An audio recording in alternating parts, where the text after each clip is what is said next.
Rebecca Ferguson has announced she is retiring from music and her upcoming album, due out next year, will be her last. The singer, 35, took to Twitter and confirmed she plans on retiring from performing and will instead dedicate her career to help nurture young artists. According to the Daily Star, she said, "My final album will drop next year and will be a combination of songs I have written over the past 10 years. After my retirement, I will dedicate my time and energy into helping and nurturing emerging artists and fighting for better treatment." On Twitter, she wrote, "10 years today I released my first album Heaven. A young woman telling her story through songs, this album took me around the world and changed my life. I am grateful to all of the people involved. We created a classic album that is still listened to today. I look forward to concluding my career with my next album, a follow-on from this album, Heaven Part 2. I am grateful for the career I have had in music. I've achieved all that I ever wanted to achieve in music. I'm now excited for my next chapter." Rebecca also said that the unfair streaming revenue for artists is damaging the industry and contributed to her decision to leave. She said, "Nobody is more important than the creator. Without the creators of music there are no independent or major labels. If songwriters are struggling to pay their rent, the industry will naturally fail or evolve into something else, as the current model is not sustainable." The singer found fame as a contestant on The X Factor in 2010, where she finished as runner-up to winner Matt Cardle. It comes after Rebecca lent her support to a protest in Parliament Square late last month. She joined crowds demanding support for a bill that ensures artists are fairly paid for streams of their music. The singer was joined by Sex Pistols founding bassist Glenn Matlock and 30 MPs outside Westminster as they highlighted the importance of the bill, which was presented in Parliament on December 3. The bill is backed by the Musicians' Union and the Ivor Academy for Songwriters and Composers, and sponsored by Labour MP Kevin Brennan. It would introduce a right to equitable remuneration for streaming income, where performers have a right to receive a share without reference to their label contracts. The bill's central aim, according to its supporters, is to ensure performers and composers are properly remunerated, by placing the treatment of revenue gained from music streaming services onto a common footing with the treatment of revenue gained from other sources. However, the British Phonographic Industry, BPI, the UK Independent and Major Record Labels Association, said the bill completely misunderstands today's music business and would bind the sector in red tape. Officially titled the Copyright, Rights and Remuneration of Musicians, Private Members Bill, it comes amid increased awareness of streaming royalties due to the Digital, Culture, Media and Sport Committee inquiry in the economics of streaming. The committee's report previously warned that pitiful returns from the current system are impacting the entire creative ecosystem, and ministers subsequently referred the case of the market dominance of major record labels to the Competition and Markets Authority. Rebecca recently told how she was warned that she could be murdered after telling police she was sexually harassed by a senior figure in the music industry.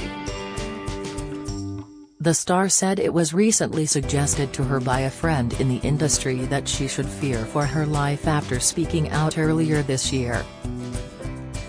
She told the Mail on Sunday, "Someone close to someone very important in the industry contacted me and said, 'I've been worried about you, I thought they were going to kill you.' She then asked me if I have people protecting me.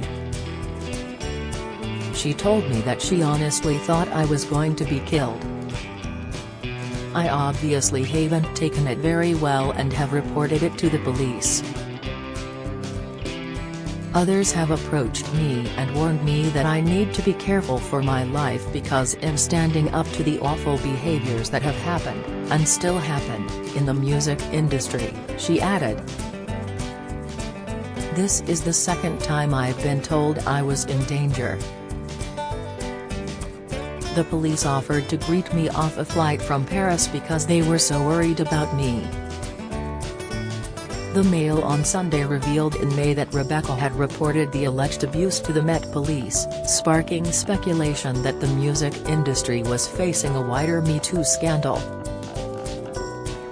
Rebecca, whose meetings with the then Culture Secretary Oliver Dowden in the May resulted in the creative industries agreeing to the need for a regulatory body to ensure better safety, claims she was targeted while working to build her career after coming runner-up on the X Factor in 2010.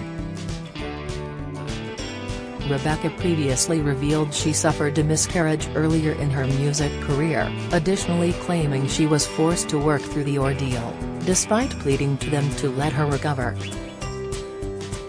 She wrote on Twitter, "You will see more in my documentary. But these people forced me to work through a miscarriage despite me pleading to them that I was too ill to work and needed to rest. They need to be stopped. Exploitation at its absolute worst. Modern-day slavery. For those who say you knew what you were getting into. I almost died promoting music for you all to listen to. I lost a baby whilst promoting music for you all to listen to. Nope, definitely did not. Ever. In a million years sign up for that.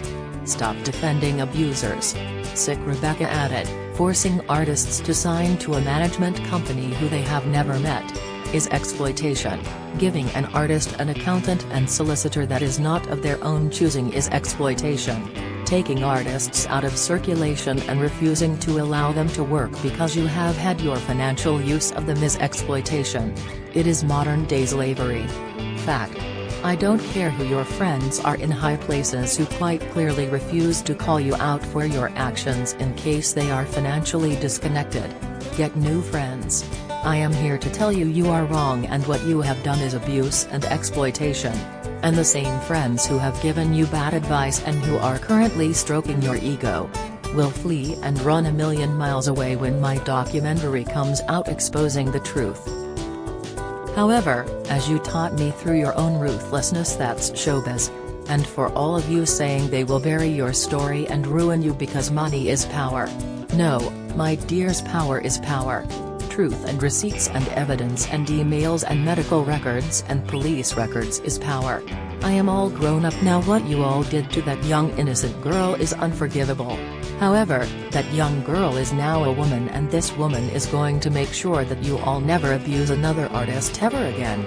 Sick Rebecca has also recently demanded a parliamentary inquiry into the music industry and called for greater regulation to protect artists from bullying agents and managers. In April, Rebecca threw her support behind fellow X Factor contestant Katie Searle after the singer claimed she had been sexually assaulted by a member of the show's team. Katie, 35, who also appeared on the program in 2010 with Rebecca, alleged the incident happened in the US when she met the person to talk about recording work, years after appearing on the show. Rebecca voiced her support for Katie. Addressing her co-star on Twitter, Rebecca wrote, @KatieWaisel24 I stand with you and every woman who has the courage to speak out and tell their truth. Rebecca also posted a series of quotes that offered information on rape culture and sexual violence. One of which was a quote from Angelina Jolie, which read, "We must send a message across the world that there is no disgrace in being a survivor of sexual violence. The shame is on the aggressor."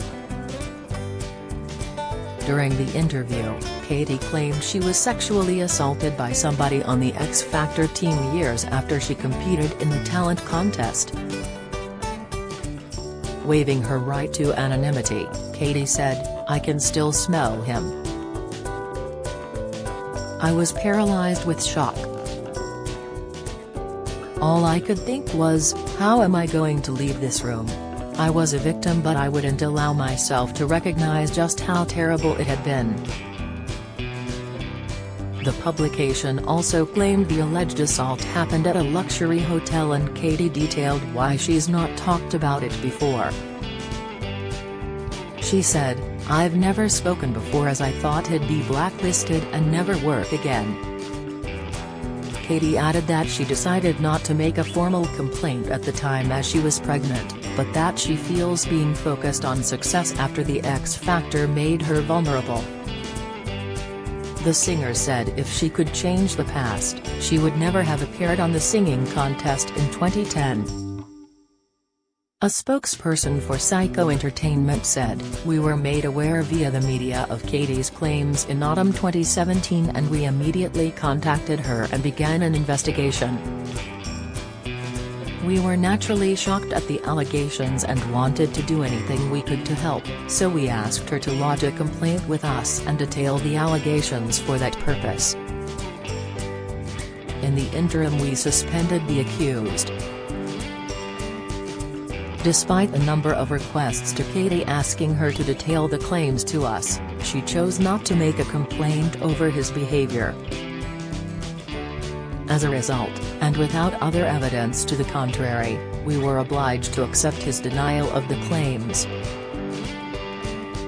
We, of course, remain ready and keen to investigate her claims if she so chooses to detail them to us, and even though the alleged perpetrator no longer works for either Psycho or Sony Music.